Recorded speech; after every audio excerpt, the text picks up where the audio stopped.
So చూసారు కదా మన హెయిర్కి అయితే అప్లికేషన్ స్టార్ట్ అయింది. బొటాక్స్ ట్రీట్మెంట్ అయితే స్టార్ట్ చేశారు. సో క్రీమ్ అప్లికేషన్ అనేది అయితే జరుగుతుంది.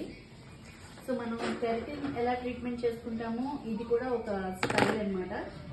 సో హైలీ మంచి బ్రాండెడ్ ఉన్న క్రీమ్స్ వాడుతూ చాలా ప్రాసెస్ ఇది కూడా. మనకి కెరటిన్కి కానీ స్మూత్నింగ్కి కానీ ఎంత టైం టేకింగ్ ఉంటుందో అలాగే ఇది కూడా అంతే టైం టేకింగ్ ఉంటుంది. సో సింగిల్ లేయర్ తీసుకొని దానికి క్రీమ్ అప్లికేషన్ చేసి దాన్ని ఈవెన్గా కోమ్ చేసి దాన్ని ప్రైమింగ్ చేస్తారు. సో అయితే ప్రెసెంట్ అయితే మాత్రం మనకి క్రీమ్ అప్లికేషన్ వరకు వచ్చాము, అది జరుగుతూ ఉంది. సో ఈ ప్రాసెస్ అయిన తర్వాత సో హెయిర్ స్ట్రైట్నింగ్ కూడా చేస్తారు, ఐరనింగ్ చేస్తారు. అంతేనా మ్యామ్? అంతే.